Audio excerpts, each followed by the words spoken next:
Umma can be defined simply as the Muslim community, regardless of Sunni or Shia branches, from Sha'ab, which means a nation with common ancestry or geography. This community does not limit itself to Muslims who practice their religion and are deeply woven into the faith, but rather everyone who identifies as a Muslim. The Ummah was said to have been started by the Prophet Muhammad in 622 CE. The word for Ummah in Arabic is nation. Ummah in the Quran means one nation and refers to the world as it existed during the time of Muhammad. Before Muhammad and the Middle East, people composed themselves in kinship groups. This meant that Arabs would follow blood tied back to their ancestry and have heavy bonds with their ancestors. During this period of time, Islam emerged, and with it developed the concept of Ummah.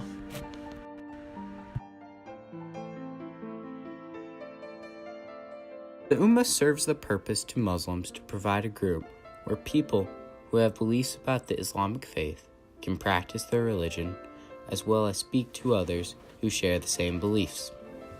The Ummah also serves the purpose to Muslims to provide a group where people who have beliefs about the Islamic faith can practice their religion, as well as speak to others who share the same belief.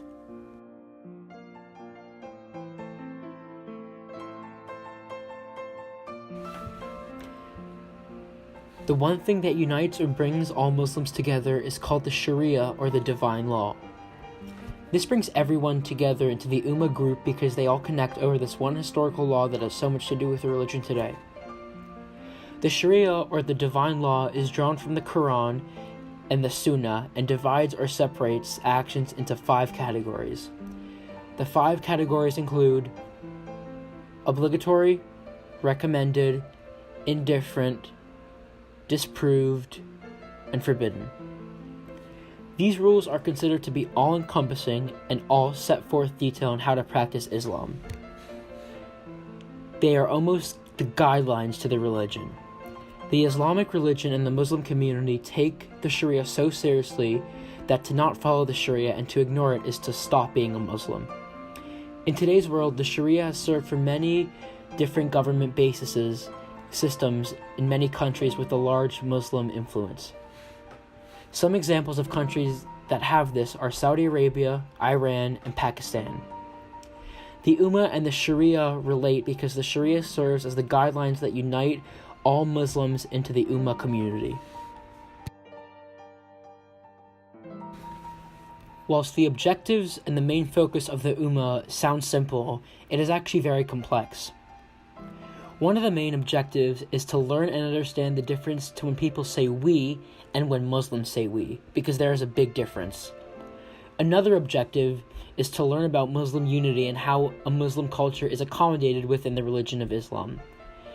The last objective is to understand how the individual can contribute to uniting and strengthening the Ummah.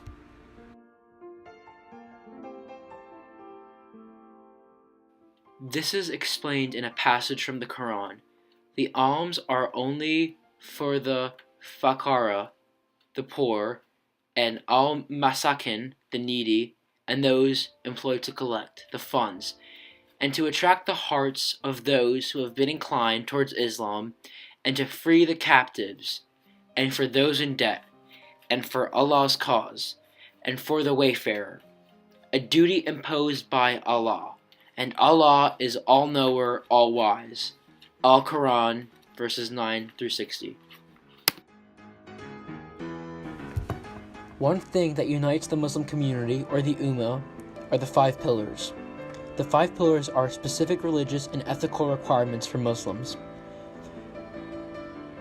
The first is the confession of faith, stating that Muhammad is the only prophet. The second is prayer, which takes place at home and at the mosque, which is done multiple times a day. Next, there is fasting, which is not eating for a certain amount of time. After that, there is wealth sharing, where Muslims contribute 2.5% of their wealth. And lastly, pilgrimage, which is traveling for religious purposes. For example, one of the 5 pillars is zakat. This is when members of the Ummah give back to their community and help those in need and those who struggle financially. This, just like the other four pillars, is something that all members of the Umma do to help out others who are in need, because they consider everybody their brothers and sisters.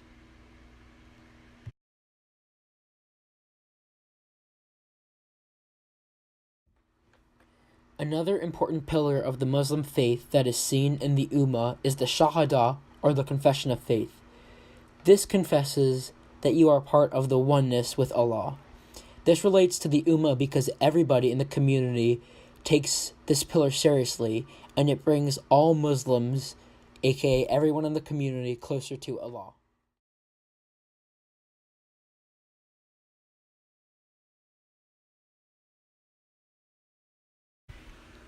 Like I said earlier, the definition of the Muslim we versus the regular we are very different. The Quran states that the believers are but a single brotherhood. This means that everyone on this planet are our brothers. That's how the Muslims treat and act to everyone. This excludes things such as race, ethnicity, religious views, financial circumstances, gender, and age. Many Muslims believe that the general world of we applies to a specific group of people, not everybody. Friendship and bonds are very important in the Muslim community, and they wish to extend their welcome and to be friendly with everybody.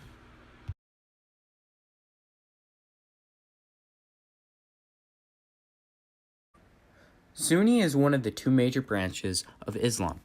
Sunni Muslims regard their denomination as mainstream in the traditional branch of Islam.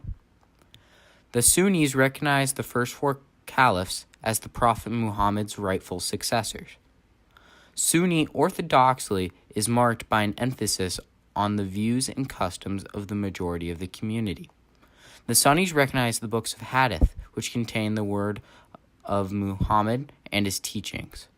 The Sunnis also accept as orthodox four schools of Islamic law.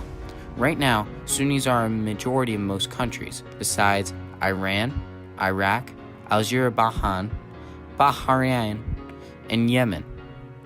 They number around 900 million. The branches agree on a lot of aspects within the Muslim faith and as a school of thought. Both branches have worship run the gamut from secular to fundamentalist. Although the Shia branch thinks that Ali and the leader who came after him, Imams, not Abu Bakr, part of the Shia subsection branch, the Twelvers, think that the Messiah is going to return. Unlike the Shias, the Sunnis focus on God's power in the material world, which means God can influence daily life and politics. Most Muslims are Sunni, with the minority being Shia. Sometimes this simple difference within religion can cause major battles, such as right now in Iraq.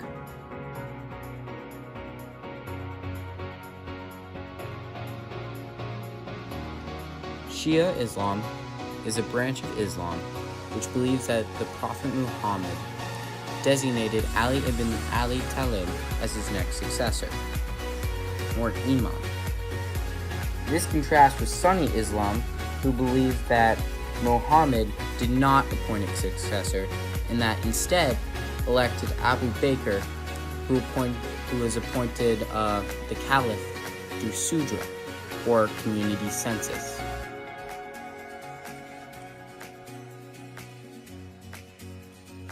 In conclusion, the Ummah is one of the most important aspects of the Islamic religion, as it bonds Muslims together and does not discriminate against anybody.